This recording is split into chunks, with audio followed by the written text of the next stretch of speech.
Alhamdulillah alladzi hadana li hadza wa ma kunna linahtadiya laula an hadanallah.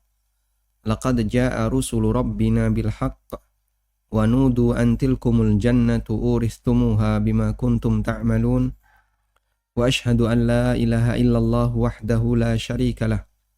Wa ashhadu anna Muhammadan abduhu wa rasuluh. Salawatu rabbi wa salamu alaihi wa ala alihi wa ashabihi wa man sara ala nahjihi wastanna bisunnatihi ila yaumiddin.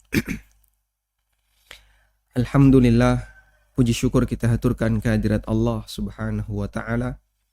Kembali kita akan melanjutkan kajian dengan membahas buku tafsir salat yang sempat tertunda beberapa saat, dan insyaallah di kesempatan kali ini kita akan membahas tentang fikih tasyahud awal. Bagi para pemirsa yang memiliki bukunya, Bapak Ibu sekalian, silahkan dibuka mulai halaman 244 tentang fikih tasyahud awal. Dalam sholat ada yang memiliki satu tasyahud dan ada yang memiliki dua tasyahud, sebagaimana yang kita ketahui bersama. Dan yang memiliki dua tasyahud, di situ ada istilah tasyahud awal dan ada istilah tasyahud akhir. Dan sholat yang memiliki dua tasyahud adalah sholat 5 waktu selain sholat subuh.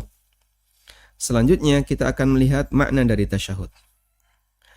At-tasyahudu berasal dari kata syahida yashhadu, yang artinya adalah bersaksi.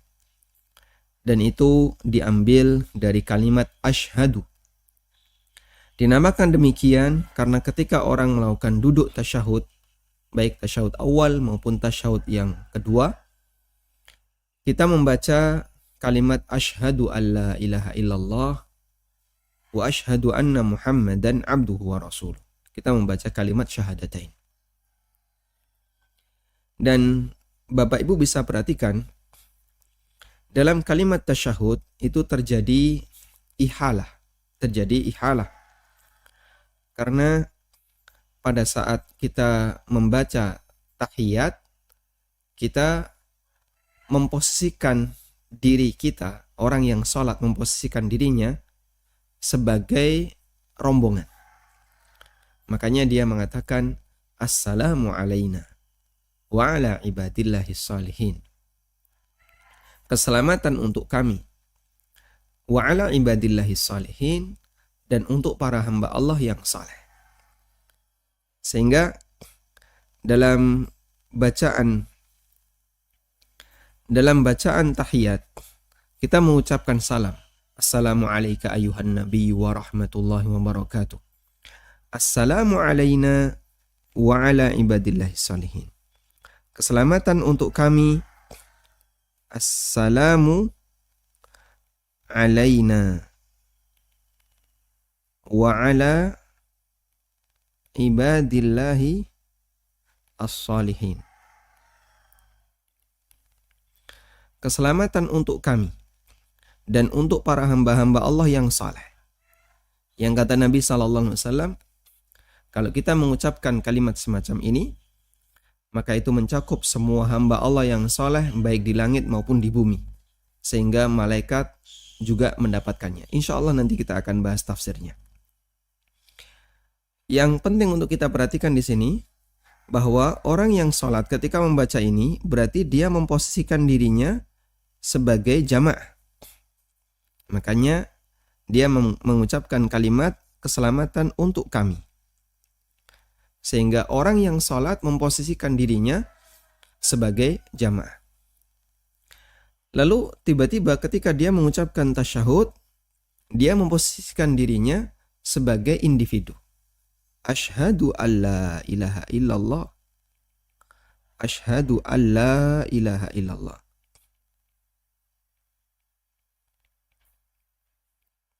Wa asyhadu anna Muhammadan abduhu wa rasuluh, sampai akhir tasyahud. Ketika kita mengucapkan asyhadu alla ilaha illallah wa asyhadu anna Muhammadan abduhu wa rasuluh, di sini menggunakan kata ganti ana. Kata ganti ana. Domir ana, yang artinya apa? artinya aku. Aku bersaksi bahwa tidak ada Tuhan yang berhak disembah kecuali Allah, dan aku bersaksi bahwa Muhammad adalah utusan hamba dan utusan Allah Ta'ala. Sehingga terjadilah ihalah.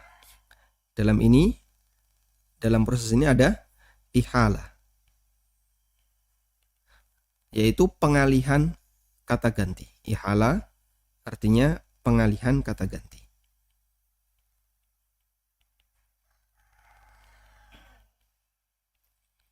Atau pengalihan dhamir. Baik.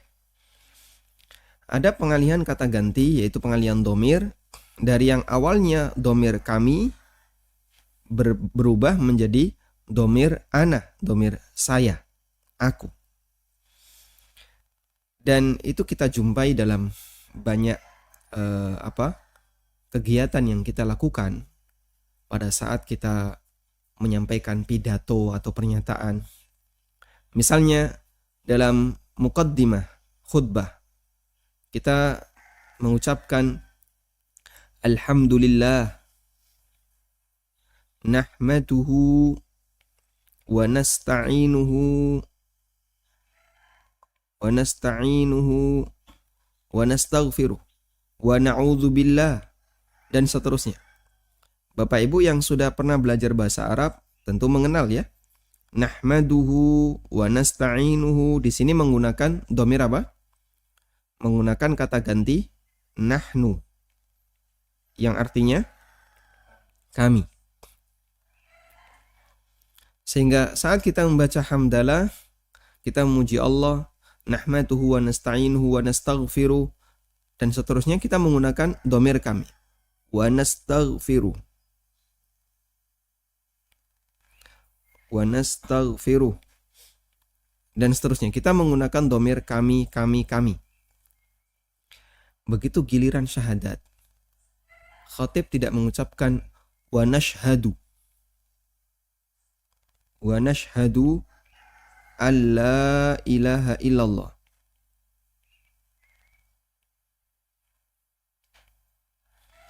Khatib tidak mengucapkan seperti ini, tapi yang dia ucapkan apa? Wa ashhadu. Sehingga dalam kalimat syahadat itu tidak menggunakan dhamir kami, kata ganti kami, tapi menggunakan kata ganti aku.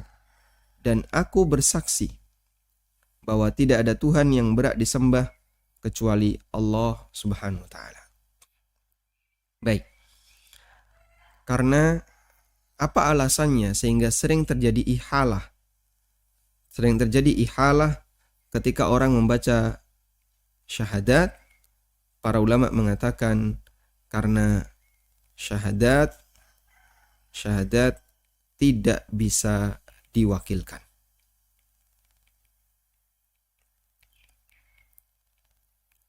Sehingga setiap kita mengucapkan syahadat, kita diajarkan untuk menyatakan pribadi-pribadi. Wa asyhadu, aku bersaksi.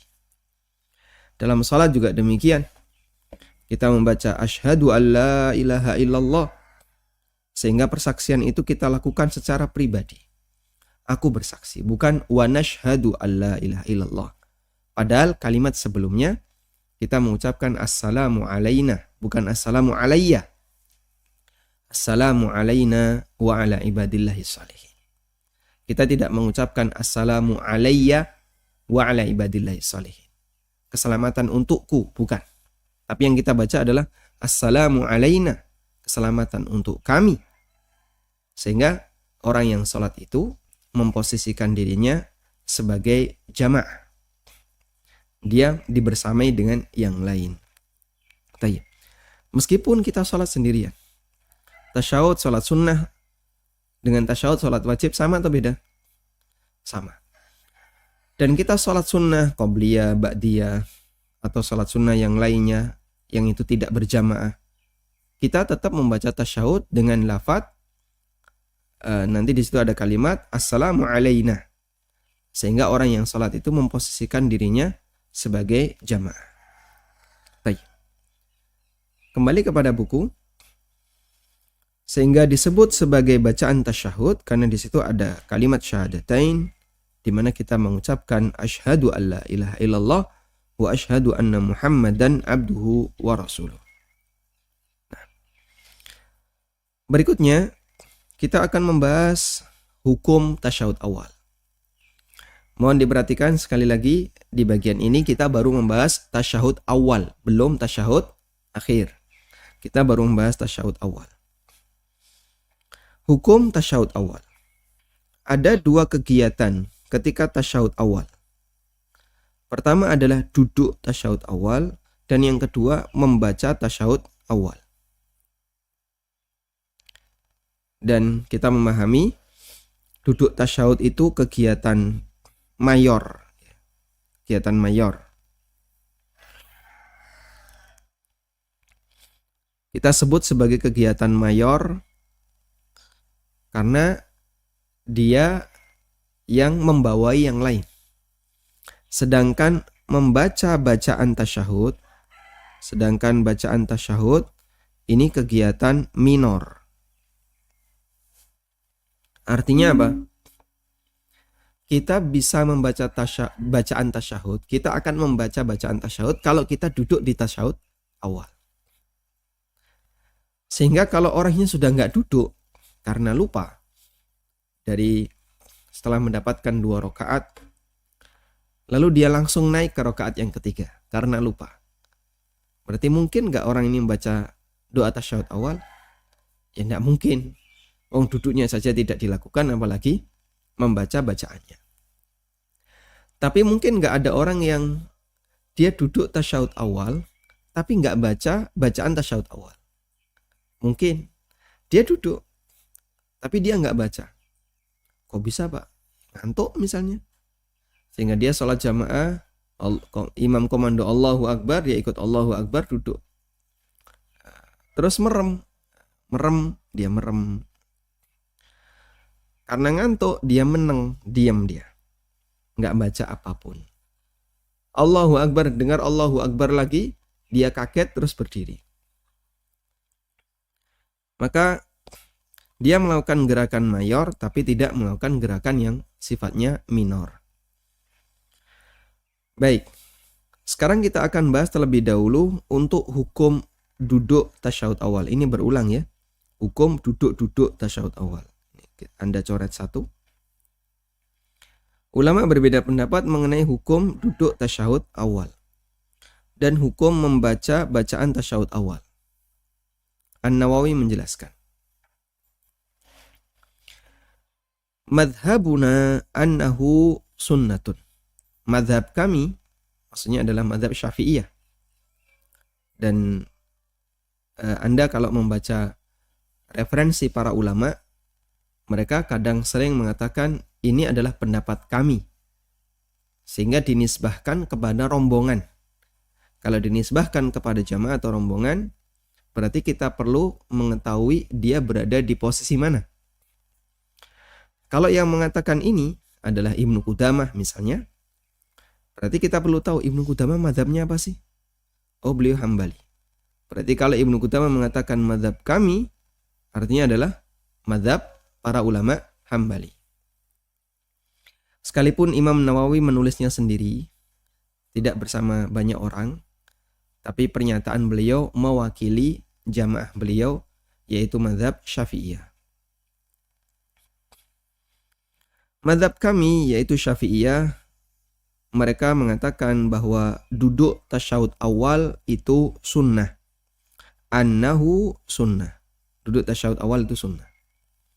Wabihi qala aktsarul ulama, dan ini merupakan pendapat aktsarul ulama, kebanyakan ulama. Minhum, lalu beliau memberikan rincian, kebanyakan ulama itu siapa saja? Imam Malik, Ats-Tsauri, Al-Auza'i, Abu Hanifah, wa qala Syekh Abu Hamid, dan Syekh Abu Hamid mengatakan, wa ghairuhu, dan beberapa ulama yang lainnya. Wa huwa qaulu 'ammatil ulama, dan itu adalah pendapat mayoritas ulama. Itu pendapat mayoritas ulama bahwa duduk tasyahud awal hukumnya sunnah. Sementara beliau menyampaikan pendapat yang kedua. Wa qala al-Laitsu, Imam Laits bin Sa'ad, kemudian Imam Ahmad, Abu Thawr, Ishaq bin Rahuyah, Dawud al-Zahiri, mereka mengatakan huwa wajibun, duduk tasyahud awal itu hukumnya wajib. Qala Ahmadu, kata Imam Ahmad, in tarakat tasyahuda amdan batalat. Kalau ada orang meninggalkan tasyahud secara sengaja, maka salatnya batal. Wa in tarakahu sahwan sajada lis-sahwi wa ajza'athu salatuhu. Dan kalau dia meninggalkan karena lupa, maka dia sujud sahwi dan salatnya sah. Sehingga ada khilaf di antara ulama terkait hukum duduk tasyahud awal. Apakah hukumnya sunnah ataukah wajib? Jumhur mengatakan sunnah, sedangkan sebagian ulama yang beliau sebutkan di sini disebutkan oleh An-Nawawi ada Laits bin Sa'ad, Imam Ahmad bin Hanbal, Abu Thawr, Ishaq bin Rahuyah, dan Dawud al-Zahiri, mereka mengatakan hukumnya wajib. Dan pendapat yang lebih mendekati adalah pendapat Imam Ahmad, pendapat yang kedua. Jadi di sini kami melakukan tarjih. Melakukan tarjih artinya memilihkan pendapat yang lebih mendekati agar jamaah bisa lebih mudah dalam memilih, ya. Misalnya, lo kok beda dengan pendapat Syafi'iyah, Pak? Ya, sah-sah saja Anda memilih pendapat yang lain. Sah-sah saja Anda memilih pendapat yang lain.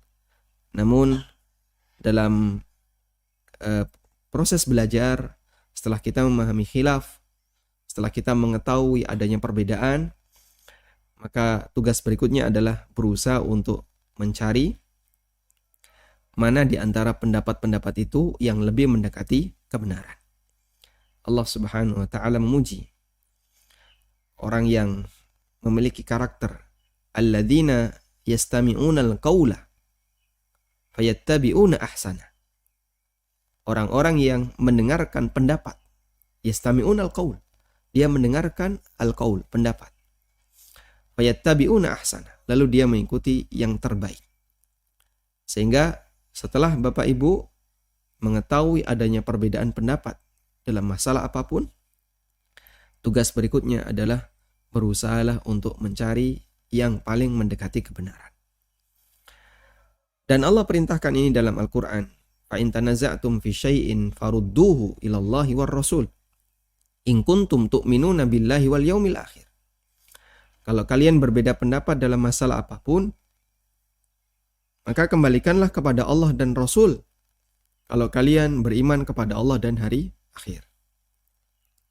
Sehingga syarat untuk bisa disebut salah satu di antara syarat beriman kepada Allah dan hari akhir adalah kesadaran untuk mengambil pendapat yang paling benar ketika ada khilaf dengan kriteria berusaha mengembalikannya kepada apa yang sesuai Al-Quran dan Sunnah. Baik. Dan di sini saya memberikan tarjih. Tarjih saya adalah pendapatnya Imam Ahmad, Al-Laits bin Sa'ad, Abu Thawr, dan Ishaq bin Rahuyah serta Dawud al-Zahiri, bahwa tasyahud awal dan bacaan tasyahud awal hukumnya wajib. Jika ditinggalkan dengan sengaja, sholatnya batal, dan jika ditinggalkan karena lupa, maka diganti dengan sujud sahwi. Dalil mengenai hal ini, sehingga apa murajjihnya? Apa faktor yang menyebabkan Anda memilih pendapat yang kedua? Itu disebut dengan apa? Murajjih. Faktor yang menyebabkan Anda menguatkan pendapat disebut dengan murajjih. Apa murajjihnya? Murajjih kami adalah hadis dari Abdullah bin Buhainah radhiyallahu anhu. Beliau bercerita, anna Nabiyya sallallahu alaihi wasallam shalla bihim az-zuhra. Nabi sallallahu alaihi wasallam mengimami para sahabat salat zuhur. Faqama fi rak'atainil ulayain. Lalu beliau berdiri setelah mendapatkan 2 rakaat pertama. Sehingga walam yajlis, beliau tidak duduk tasyahud. Faqaman nasu ma'ahu, lalu para sahabat pun berdiri menyusul beliau. Enggak ada yang duduk tasyahud awal. Hatta idza qada salata, sampai setelah salat selesai, sebelum salam, wantadharan nasu taslimahu, sementara para sahabat sedang menunggu salamnya Nabi sallallahu alaihi wasallam, kabbara wa huwa jalisun, beliau bertakbir dalam posisi duduk tasyahud akhir. Duduk tasyahud akhir, beliau bertakbir dalam posisi duduk. Allahu akbar. Fasajada sajadatain, lalu beliau sujud 2 kali. Qabla ayyusallima, sebelum salam. Thumma sallama, kemudian setelah itu beliau salam. Baik. Sehingga praktek Nabi SAW dalam hadis ini, beliau mengalami lupa, sehingga tidak duduk tasyahud awal. Beliau tidak duduk tasyahud awal. Dan beliau ganti dengan sujud sahwi sebelum salam. Hadis riwayat Bukhari. Maka ini sejalan dengan pendapatnya Imam Ahmad, Abu Thawr dan yang lainnya, bahwa duduk tasyahud awal jika dilakukan secara sengaja batal, tapi kalau dilakukan karena lupa, maka cukup diganti dengan sujud sahwi. Nabi SAW kenapa lupa dalam sholat? Karena beliau manusia, satu. Yang kedua, dalam rangka untuk memberikan pendidikan bagi umatnya. Kalau mengalami lupa, apa yang harus dilakukan? Dalam sebuah riwayat beliau mengatakan, wa inni la unassa li asunnah, dan aku dilupakan, dibuat lupa oleh Allah, dan aku dibuat lupa li asunnah, agar aku bisa mengajarkan sunnah. Bagaimana orang yang lupa ketika sholat. Ya. Makanya permintaan orang musyrikin, kenapa Nabi itu tidak berasal dari malaikat? Andaikan Nabi itu berasal dari malaikat, terus gimana cara kita meniru sang Nabi? Padahal malaikat nggak kelihatan. Dan kalaupun Nabi itu berasal dari malaikat, pasti Allah akan jadikan Nabi itu bisa kelihatan. Menjadi seperti manusia. Praktek mereka praktek manusia. Dan misalnya, kenapa kok dia punya kekurangan seperti manusia? Bisa lupa. Kalau nggak lupa, sementara umatnya lupa, terus nanti kalau umatnya lupa gimana cara meniru? Cara penyelesaian ketika mengalami kelupaan. Makanya sungguh sempurna hikmah Allah Subhanahu wa Ta'ala. Logika manusia mengatakan idealnya Nabi dari malaikat. Itu logika manusia. Tapi pilihan Allah, Nabi di kalangan manusia ditunjuk dari manusia. Tidak sejalan dengan logika manusia. Baik. Kita lanjutkan. Hadis ini menunjukkan bahwa orang yang meninggalkan tasyahud awal karena lupa, orang yang meninggalkan tasyahud awal karena lupa, ditutupi dengan sujud sahwi. Karena fungsi sujud sahwi adalah al-jabru, sebagai penambal. Al-jabr sebagai penambal terhadap kekurangan dalam sholat. Dan fungsi sujud sahwi sebagai al-jabr ini ditegaskan oleh banyak ulama. Karena kenapa kita perlu melakukan sujud sahwi? Disebabkan karena kita lupa. Karena orang ketika lupa, sholatnya pasti ada yang salah. Bisa bentuknya mengurangi, bisa bentuknya nambah, atau keraguan, atau kesalahan yang lainnya. Orang yang lupa, pasti ada yang salah dalam sholatnya. Nah, kesalahan itu Allah Subhanahu wa Ta'ala kasih solusi. Bagaimana solusinya? Solusinya adalah Allah Subhanahu wa Ta'ala berikan dia penutupnya. Al-jabr, penambalnya. Penambal itu adalah sujud sahwi. Baik. Kemudian kita lanjutkan tentang tata cara tasyahud awal. Berikut adalah rincian mengenai tata cara tasyahud awal.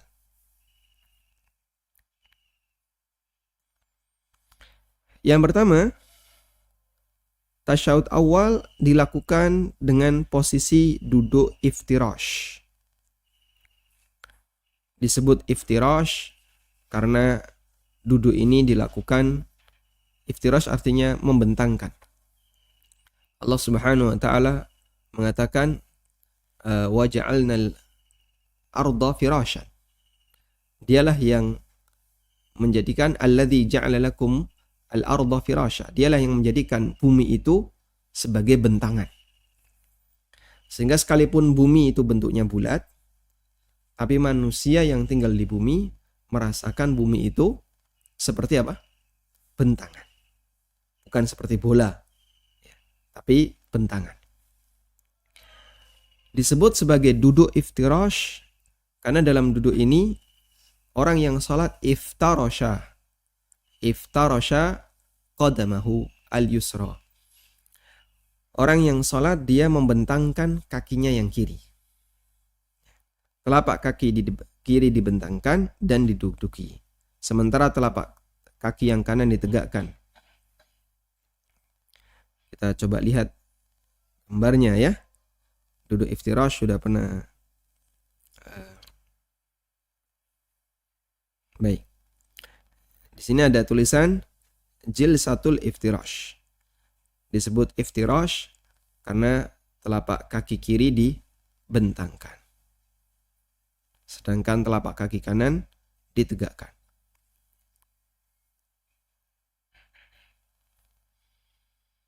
Nabi SAW mengajarkannya kepada salah seorang sahabat, fa'idha jalasta fi wasatis salah. Kalau kamu duduk di pertengahan salat. Fa'idha jalasta fi wasatis salah. Fatma'inna. Maka lakukanlah dengan tumaknina. Jangan buru-buru. Lalu apa yang perlu dilakukan?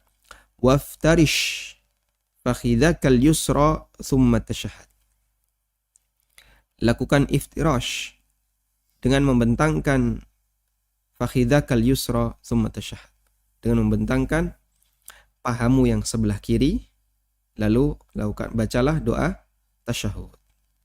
Lalu kemudian bacalah tasyahud. Nah, satu ini. Yang kedua, meletakkan tangan kanan di atas paha dan lutut kanan atau lutut kanan, dan tangan kiri di atas paha atau lutut kiri dengan posisi telapak tangan dibentangkan dan jari-jari menghadap ke arah kiblat. Wa'il bin Hujr radhiyallahu anhu menceritakan, "Tsumma qa'ada faftarasha rijlahul yusra." Kemudian Nabi sallallahu alaihi wasallam duduk, lalu beliau membentangkan kaki kiri beliau, melakukan duduk iftirash. Lalu di mana posisi tangan? Wa'il jelas sekali dalam menyampaikan ceritanya, masya Allah. Fawaddu'a kaffahul yusra, beliau letakkan telapak kirinya ala fakhidhihi wa rukbatihil yusra, di atas paha dan lutut sebelah kiri. Sehingga yang kanan di kanan, yang kiri di kiri. Baik.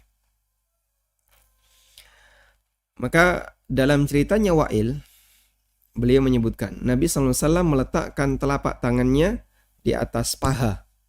Di atas paha ya, atau di atas lutut. Tapi kemudian dibentangkan.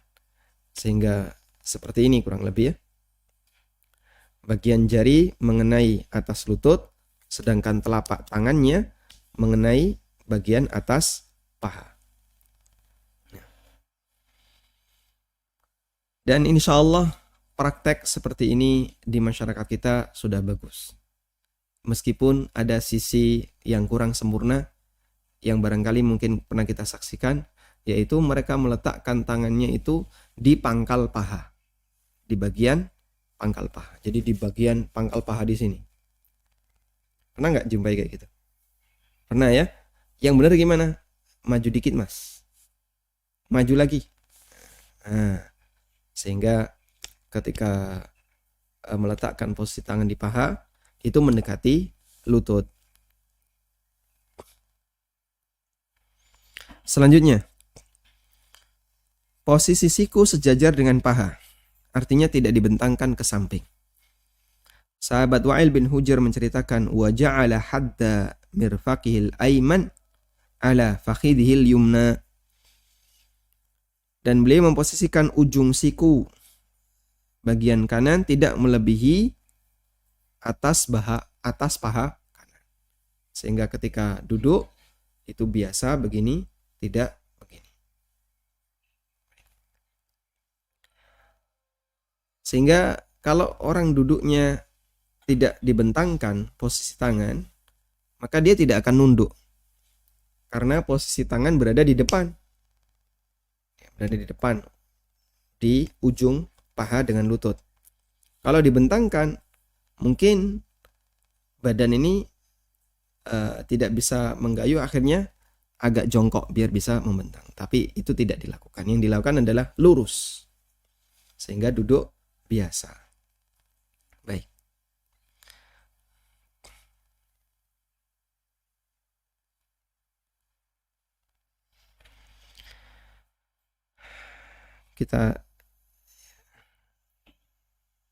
Sehingga posisi tangan kita bisa perhatikan ya.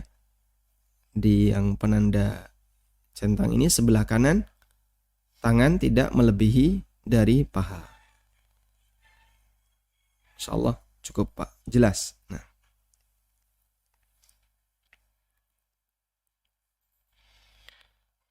Maksudnya Rasulullah SAW tidak membentangkan kedua sikunya, namun sejajar dengan paha beliau, sebagaimana keterangan Ibnu Qayyim dalam Zadul Ma'ad. Yang keempat, dianjurkan untuk mengisyaratkan jari telunjuk tangan kanan ke arah kiblat dari awal tasyahud atau ketika mulai membaca asyhadu alla ilaha illallah. Dan nanti akan ada pembahasan tersendiri ya tentang mengisyaratkan jari. Karena isyarat telunjuk seperti ini dilakukan mengiringi doa. Isyarat jari telunjuk tersebut dilakukan mengiringi doa. Ini salah satu di antara kaidah dalam masalah isyarat jari telunjuk. Isyarat jari telunjuk dilakukan mengiringi doa. Berdasarkan keterangan Wa'il bin Hujr radhiyallahu anhu, "Tsumma rafa'a isba'ahu fara'aituhu yuharrikuha yad'u biha." Kemudian beliau berisyarat dengan jari beliau. Aku melihat beliau menggerakkan jari beliau dan berdoa ketika berisyarat. Sebagian ulama menjelaskan dianjurkan untuk memulai isyarat dari awal tasyahud karena lafaz tahiyat merupakan muqaddimah doa. Sehingga begitu duduk lalu kita membaca at-tahiyatulillah, jari tasyahud sudah mulai diacungkan. Jari telunjuk sudah mulai diacungkan. Nah. Dan nanti akan ada pembahasan itu, cara mengisyaratkan telunjuk ketika tasyahud. Ada pembahasan itu ya. Namun mungkin akan kita bahas di kesempatan besok. Kita lanjutkan. Dianjurkan mengarahkan pandangan ke arah isyarat telunjuk. Berdasarkan keterangan dari Ibnu Umar radhiyallahu anhuma ketika menceritakan cara salat Nabi sallallahu alaihi wasallam, wa asyara bi usbu'ihi allati talil ibhama fil qiblah wa rama bi basarihi ilaiha. Dan beliau berisyarat dengan jari beliau allati talil ibham, yaitu jari setelah jempol. Jadi setelah jempol berarti jari apa? Telunjuk. Fil qiblah, diarahkan ke arah kiblat, diarahkan ke depan. Wa rama bi basarihi ilaiha, dan beliau mengarahkan pandangan mata beliau ilaiha, ke jari tadi. Sehingga duduk tasyahud, arah pandangan mata ke arah jari. Tayyib. Dan kita belum membahas ya bagaimana teknis membuat isyarat telunjuk itu. Bagaimana bentuk yang benar, kemudian apakah digerakkan ataukah tidak, hadisnya menggerakkan itu sahih ataukah tidak, ataukah diam saja. Ada khilaf yang disampaikan oleh para ulama dalam masalah ini. Namun sampai di sini kita baru membahas bahwa tata cara duduk tasyahud awal secara umum seperti tadi. Dan Masya Allah jamaah, Anda bisa perhatikan, kita berutang budi kepada para sahabat, terutama diantaranya adalah Wa'il bin Hujr radhiyallahu anhu, karena beliau menyampaikan tata cara sholat Nabi SAW dengan detail, sangat rinci. Ibnu Umar sampai menyampaikan arah pandangan matanya. Jadi sahabat itu ketika melihat Nabi SAW sholat, mereka serius. Coba diperhatikan, oh pandangan matanya ke situ.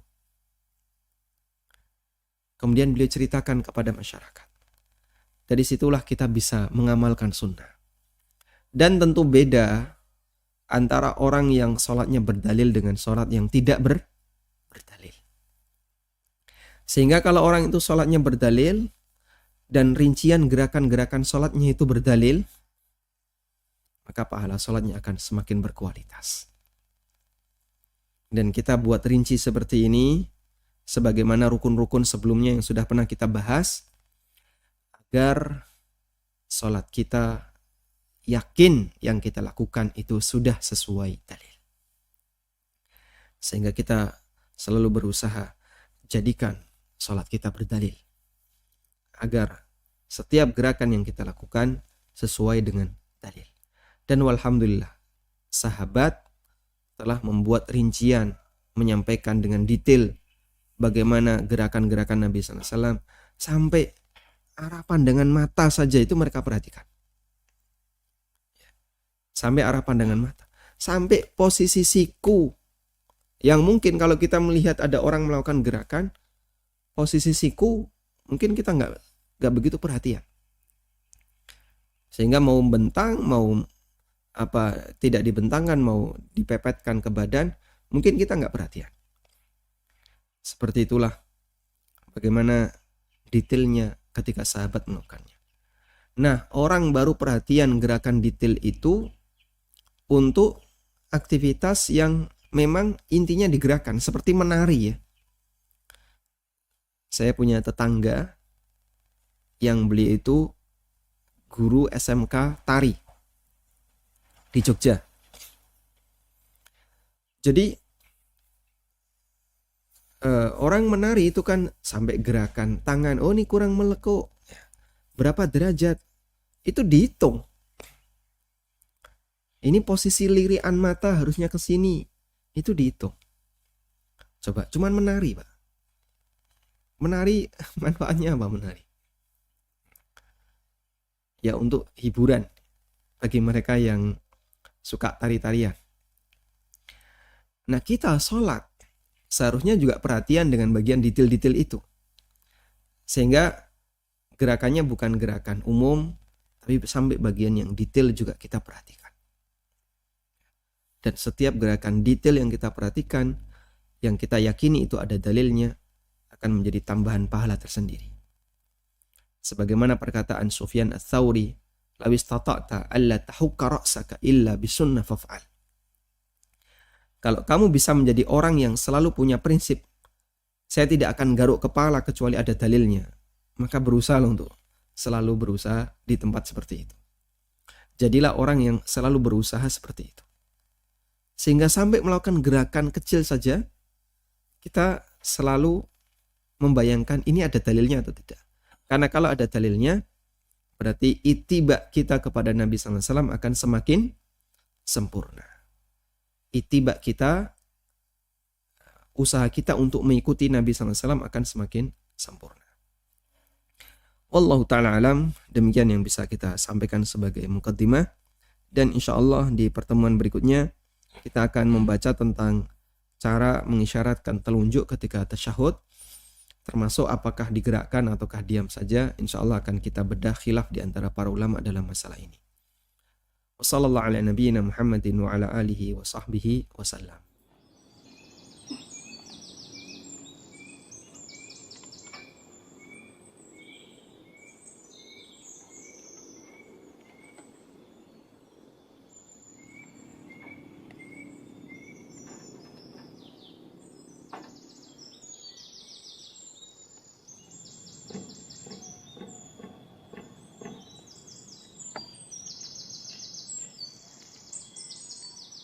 Assalamualaikum warahmatullahi wabarakatuh.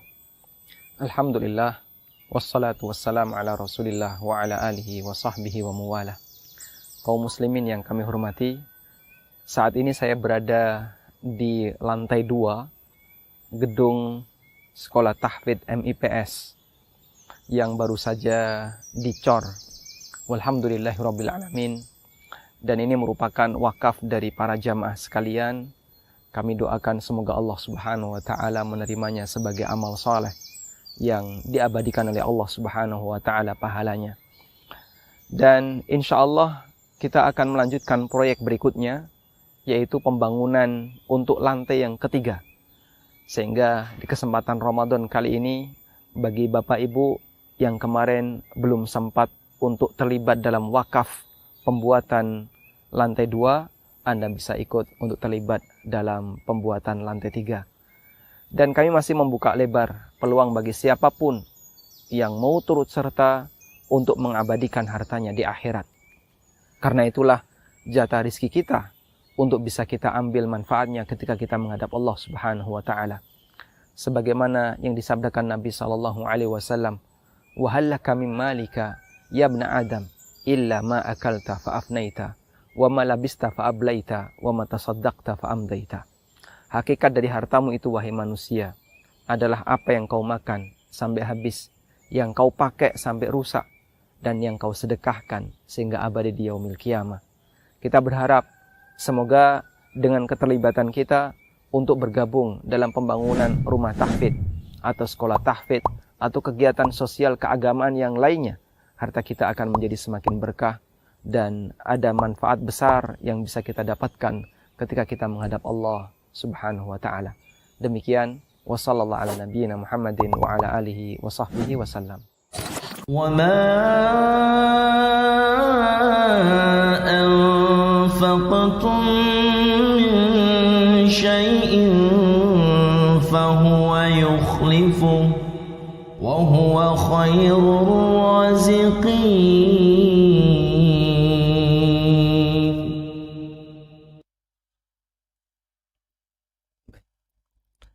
Alhamdulillah. Selanjutnya kami persilahkan bagi Anda yang mau bergabung. Assalamualaikum Ustaz. Waalaikumsalam warahmatullahi. Silakan Bapak. Afwan Ustaz, mau bertanya di luar tema. Dulu anak kan menabung di bank konvensional Ustaz, selama beberapa tahun. Kemudian anak sudah beralih ke bank syariah beberapa tahun ini. Nah, untuk setiap bulannya saya coba untuk membuang dana riba saya dahulu Ustaz, dengan mengeluarkan uang sebesar 500 atau 1 juta gitu Ustaz. Meskipun bunga yang saya terima dahulunya tidak sampai sebesar itu. Apakah yang saya lakukan ini diperbolehkan Ustaz? Baik. Kemudian yang kedua, apakah pertambahan uang saya yang di bank syariah sekarang ini itu termasuk riba Ustaz? Di bank syariah? Dengan saya mudharabah. Baik, Bapak memilih produk mudharabah ya? Iya Ustaz. Baik. Itu aja Ustaz. Nah. Terima kasih, jazakallah khair. Assalamualaikum warahmatullahi wabarakatuh. Waalaikumsalam warahmatullahi wabarakatuh. Bagi Anda yang memiliki dana tabungan di bank konven karena tuntutan kebutuhan tertentu, misalnya Anda harus transfer untuk lalu lintas kemudahan lalu lintas uang, kemudian juga untuk faktor yang lainnya, atau karena itu pilihan dari kantor di mana Anda harus menerima gaji melalui bank konven, atau karena faktor yang lainnya, sehingga Anda tetap menggunakan bank konven dalam transaksi. Maka kewajiban yang harus Anda lakukan adalah, pertama, meminta kepada bank yang bersangkutan, bank konven, untuk menghapuskan bunga. Ada sebagian bank konven yang bersedia dan ada yang tidak bersedia. Nah, kalau bersedia Anda minta, mungkin melalui CS, atau Anda datang ke bank, kemudian ke customer service, sampaikan, saya mau bagian bunga saya dinolkan. Sehingga nanti uang Anda tidak bertambah, tapi mungkin mengalami pengurangan dengan adanya biaya administrasi. Tapi itu tidak masalah. Itu adalah haknya bank karena mereka sudah memberikan layanan kepada nasabahnya.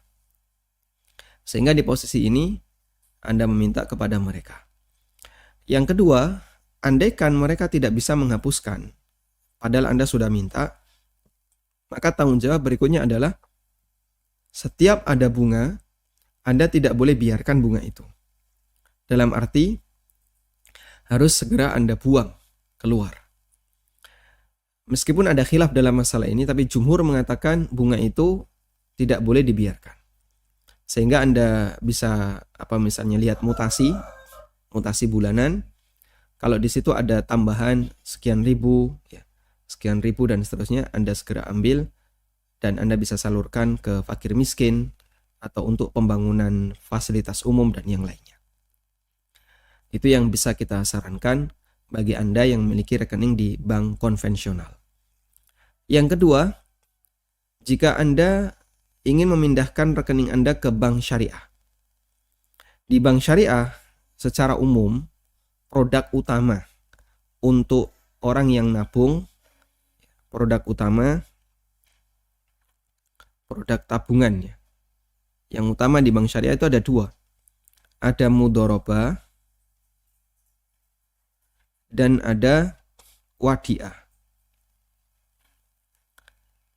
Baik, tanpa membahas dengan detail tentang akad masing-masing, kami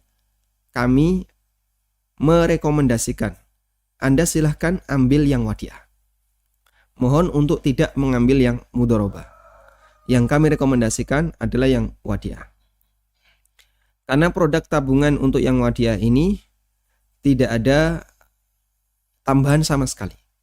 Sehingga Bapak memiliki uang berapapun itu akan tetap nilai segitu ya segitu. Saya tidak tahu untuk BSI apakah ada biaya admin ataukah tidak. Kalau yang sebelumnya BSM dan BNI Syariah, mereka untuk produk wadiah tidak menetapkan biaya admin. Selain pada saat pendaftaran saja sekian puluh ribu. Dan nanti uangnya itu utuh, sehingga tetap tidak ada perubahan. Tidak bertambah dan tidak berkurang. La yazid wa la yanqus. Tidak bertambah dan tidak berkurang. Ini yang kami rekomendasikan dan mohon untuk tidak menggunakan produk mudharabah. Dan kalau Bapak sudah memilih produk mudharabah, nanti kami sarankan untuk dipindahkan ke produk wadiah agar kita lebih aman di posisi menyimpan uang di bank syariah. Wallahu alam, itu yang bisa kami sarankan. Silahkan. Assalamualaikum Ustadz. Waalaikumsalam warahmatullahi. Saat imam lupa tasyahud awal, seperti pada hadis tadi, apakah makmum disyariatkan membaca subhanallah sebagai pengingat terhadap imam? Saat imam lupa tasyahud awal, imam lupa. Kalau imam lupa, maka tahapan berikutnya adalah makmum harus mengingatkan. Makmum mengingatkan. Dan kalau makmumnya laki-laki maka mengingatkannya dengan mengucapkan subhanallah. Kalau makmumnya perempuan maka mengingatkannya dengan tepukan tangan agar tidak keluar suara. Sehingga Anda bisa perhatikan di sini, dalam sholat itu suara wanita dijaga. Jangan sampai keluar suara. Sehingga ketika makmumnya wanita, maka dilakukan tepukan tangan. Boleh keras, ya. Yang penting pokoknya dengar di depan. Dan bisa jadi yang nepuk beberapa orang, jadi prok bareng gitu ya. Sehingga imamnya dengar, oh berarti ini isyarat saya salah. Baik. Nah setelah makmum mengingatkan, ada dua kemungkinan. Imam bertahan.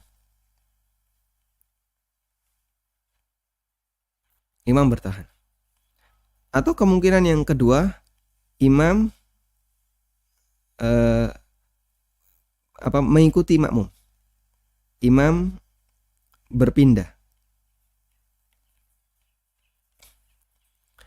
Kemungkinan yang pertama, imam bertahan. Imam bertahan di sini bisa jadi karena dia yakin benar. Sehingga saat diingatkan, subhanallah, wah aku lali kok, saya nggak lupa kok, ngapain saya berubah? Sehingga dia tetap lanjutkan saja. Subhanallah, tetap lanjutkan saja. Nah, di sini karena imamnya yakin kalau dia benar. Sehingga terjadilah khilaf antara imam dengan makmum. Makmum meyakini salah, imam meyakini benar. Terjadi khilaf.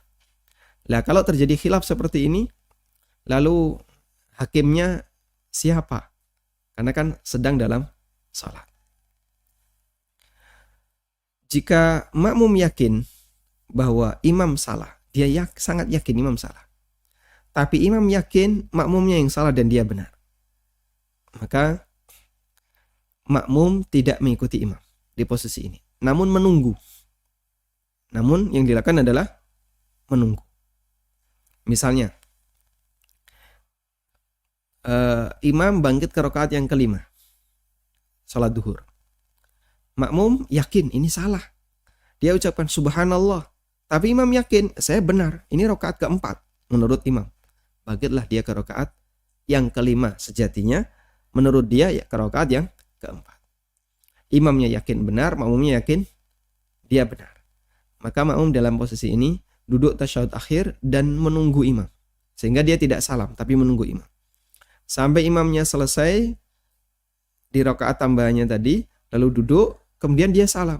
Nah, setelah itu diskusi. Diskusi, mereka saling menyampaikan indikator. Pak, tadi itu 5 rakaat. Enggak kok 4. Pak, indikatornya ini, Pak.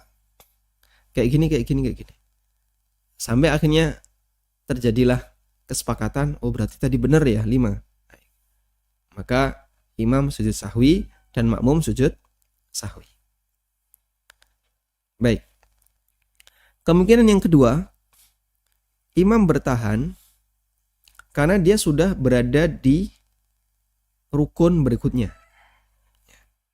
Imam bertahan karena sudah di rukun berikutnya.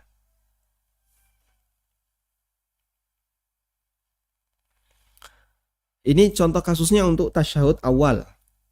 Tasyahud awal di mana imam lupa dan sudah berada di rukun berikutnya, tapi makmum baru mengingatkan.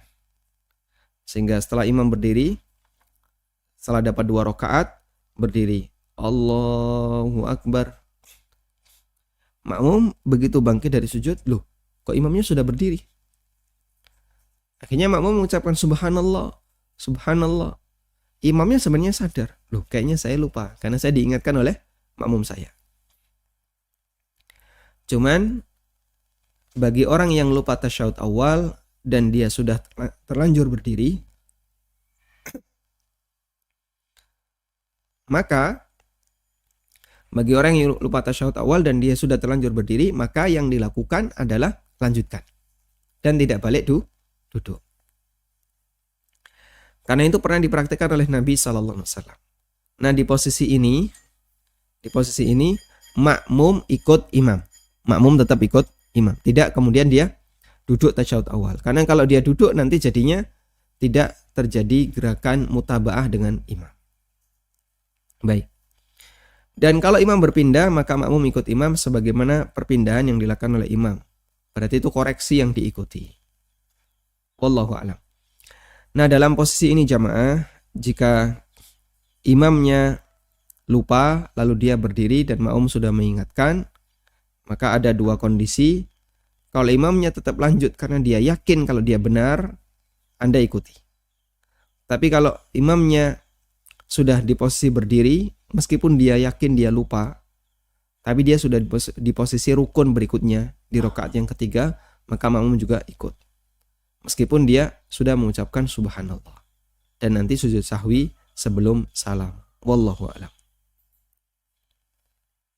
Baik.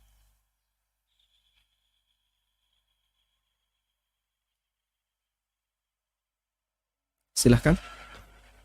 Assalamualaikum warahmatullahi wabarakatuh. Waalaikumsalam warahmatullahi wabarakatuh. Barakallahu fiik. Wafiikum barakallahu. Gini Ustaz, saya mempunyai unit usaha bimbel Ustaz, yang sumber penghasilannya itu dari siswa. Nah, di mana teknik promosi kami ini selama ini tuh ini Ustaz. Jadi kami memberikan fee misalnya 50.000 kepada pihak sekolah.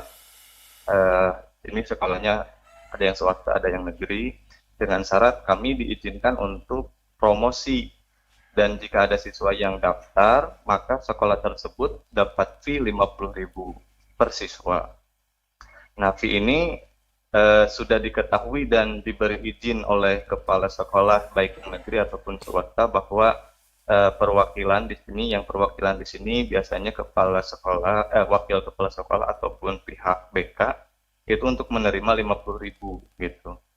Jadi pertanyaannya, apakah pemberian fee kerjasama ini itu diperbolehkan, Ustadz? Dan apakah dianggap sah kepala sekolah swasta yang tentunya ini di bawah yayasan tertentu atau kepala sekolah dari negeri yang di bawah dinas mungkin saja itu memberikan izin bolehnya menerima uang tersebut gitu. Fee ini ke pribadi atau ke instansi, Pak?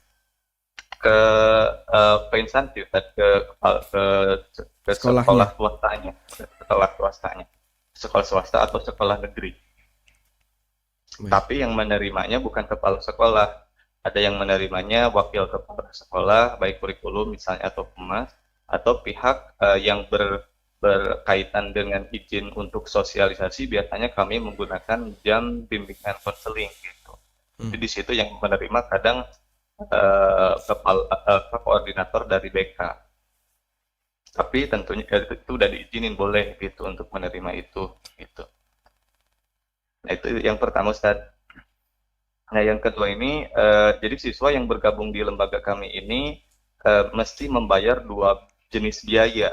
Yang pertama itu biaya pendaftaran bimbel, gitu ya. Ini untuk siswa baru yang pertama kali gabung ke bimbel kita. Yang kedua adalah biaya program bimbel. Nah, di mana uang pendaftaran yang tadi itu, Ustaz, kami peruntukkan untuk sebagian biaya marketing kami, gitu. Nah, sedangkan untuk biaya program untuk melayani. Nah, pertanyaannya apakah diperbolehkan juga gitu, Ustaz, untuk menarik biaya pendaftaran kepada siswa yang peruntukannya itu untuk sebagian biaya marketing kami. Seperti tadi yang 50.000 juga itu kadang sebagian ngambilnya dari biaya pendaftaran. Baik. Begitu, Ustaz. Syukran Ustaz ya, jazakallahu khairan. Jazakumullah khairan. Assalamualaikum warahmatullahi wabarakatuh. Waalaikumsalam warahmatullahi wabarakatuh. Baik. Untuk biaya pendaftaran atau biaya siswa yang mau bergabung di bimbel, ada uang pendaftaran, ada uang bulanan dan seterusnya, itu murni akad ijarah. Dan dalam akad ijarah, masalah harga itu kembali kepada kesepakatan kedua belah pihak. Sehingga kalau Anda sebagai penyedia jasa bimbel menetapkan biaya pendaftaran sekian, kemudian nanti biaya operasional bulanan sekian, lalu mereka setuju dan tetap daftar, berarti selesai akad ijarah, uang itu menjadi hak milik Anda. Selanjutnya terserah Anda mau Anda gunakan untuk misalnya biaya promosi, Anda gunakan untuk pengadaan barang atau yang lainnya, kembali kepada haknya pemilik bimbel. Karena dalam hal ini siswa tidak berkepentingan dengan apapun yang dilakukan oleh pihak bimbel dalam mengelola dana itu. Yang penting dia sudah membayar dan dia berhak untuk mendapatkan jasa sebagaimana yang dijanjikan. Baik. Ini untuk pertanyaan yang kedua. Kemudian terkait pertanyaan yang pertama, yaitu memberikan fee kepada pihak sekolah. Jika sekolahnya adalah sekolah swasta, maka yang berhak untuk menerima fee itu adalah pihak pemilik perusahaan. Dalam hal ini adalah yayasan. Sekolah adalah perusahaan pendidikan dan yayasan sebagai pemiliknya. Sehingga kalau yayasan setuju dan dia mengizinkan, maka selanjutnya pembayaran diberikan ke yayasan. Karena ini anak perusahaannya dan yayasan sebagai pemiliknya. Karena itu kebijakan seperti ini tidak dikembalikan ke kepala sekolah yang saya pahami. Karena kepala sekolah bukan pemilik, dia karyawan. Kecuali kalau yayasan sudah memberikan wewenang sepenuhnya bagi kepala sekolah untuk menetapkan setiap uang keluar dan masuk di sekolah. Kalau seperti itu berarti dia punya hak untuk memutuskan apakah Anda bisa diterima ataukah tidak. Kemudian yang kedua, untuk sekolah negeri, wallahu alam yang saya pahami, karena itu milik negara, maka seharusnya diatur di undang-undang. Dalam arti ketika Anda mau promosi harus ada standar undang-undangnya. Pak, seperti ini aturan negaranya kayak gimana? Kalau enggak ada, maka hukum asalnya tidak boleh ngasih fee. Dan kalau pihak sekolah tidak bersedia untuk menerima promosi apapun, ya berarti Anda tidak punya peluang selain Anda promosi di luar. Sehingga misalnya siswa punya, atau saat mereka bubaran, lalu Anda sosialisasi menggunakan pamflet atau apa, Anda tempel atau Anda sebarkan ke mereka. Hanya mungkin itu. Sementara sosialisasi di dalam, karena negara tidak memberikan aturan tentang itu, dan pemberian fee di sini termasuk di antara bentuk pelanggaran, maka sebaiknya tidak Anda lakukan untuk yang negeri. Tapi kalau yang swasta, jalurnya lebih pendek. Wallahu a'lam.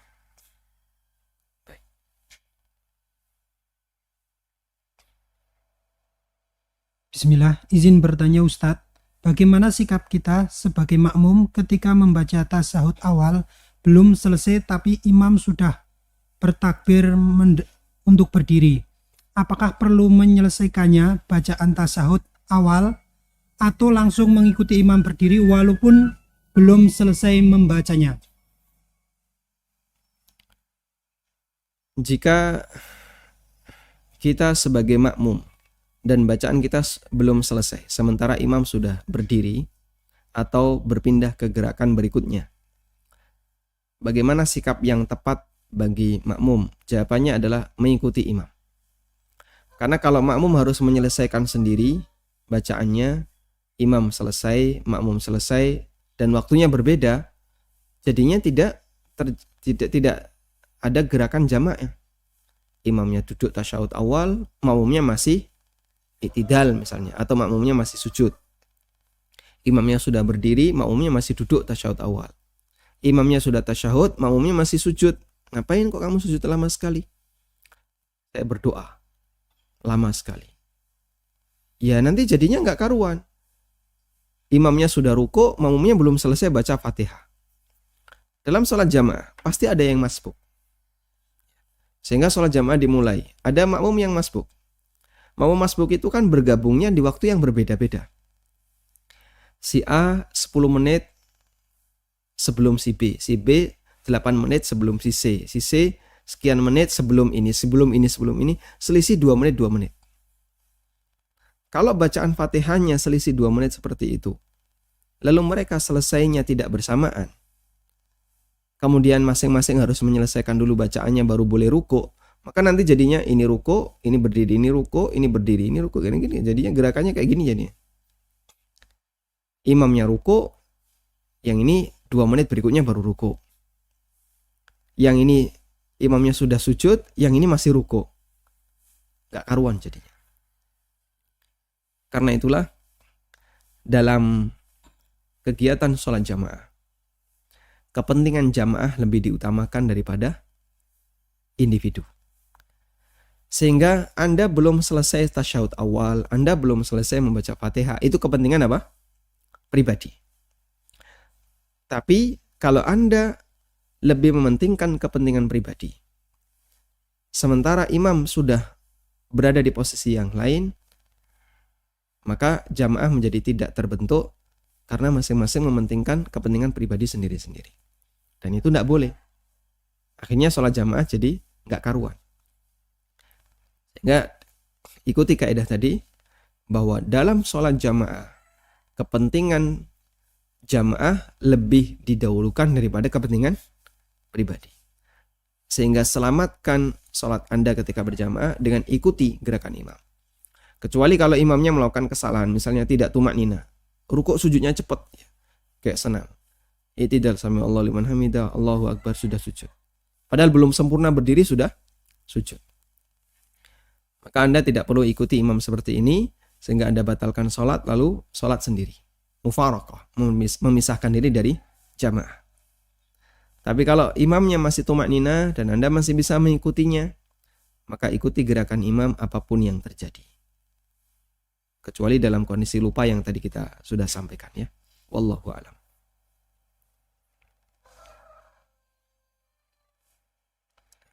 Assalamualaikum Ustadz. Waalaikumsalam. Ana mau bertanya, apakah benar sholat 2 rakaat baik fardu, subuh, Jumat maupun sunnah duduk tasyahud akhir seperti duduk iftirosi? Mana pendapat yang sesuai dengan sunnah Ustadz? Jazakallahu khairan. Baik. Untuk sholat yang tasyahudnya hanya sekali. Jadi sholat atau tasyahud. Jumlah tasyahud sholat ada yang 2 kali. Kalau 2 kali berarti tasyahud awal dan akhir. Ada yang sekali. Ada yang 1 kali. Tasyahud yang 1 kali ini adalah tasyahud akhir saja. Nah, ulama beda pendapat untuk tasyahud sholat yang sekali. Apakah iftirash karena dia hanya duduk tasyahud akhir saja, ataukah tawarruk? Mohon bacanya bukan iftirasi ya. Iftirash, bukan iftirasi. Karena dan itu banyak saya dengar teman-teman yang sudah ngaji lalu dia bacanya iftirasi. Ya cuman begini ya, kalau Anda diskusi dengan sesama teman sudah ngaji tidak apa-apa. Kalau diskusi dengan misalnya orang Syiah atau Syiah yang gabung dengan ormas misalnya ya, lalu dengar Anda sudah ngaji penampilan yang sudah sesuai sunnah, baca iftirasi, diketawain. Wah ini bukti ya, meskipun dia sudah ngaji kenal sunnah tapi masih bodoh agama. Masalahnya cuma itu aja ya. Maka sekali lagi jangan sampai salah nyebut istilah Arab. Karena di posisi sekarang sedang suasana saling mengintai gitu ya. Mereka mengintai, mau nyari celah nih. Ustadz ini salahnya di mana kalau baca kitab? Nah, yang masyarakat umum juga dicari celahnya. Oh, dia baca salam aja nggak fasih.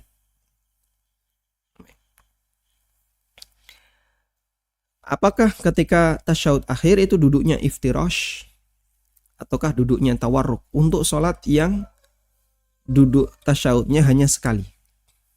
Sholat yang duduk tasyahudnya sekali, sholat yang apa Pak? Sholat yang 1 rakaat, witir 1 rakaat.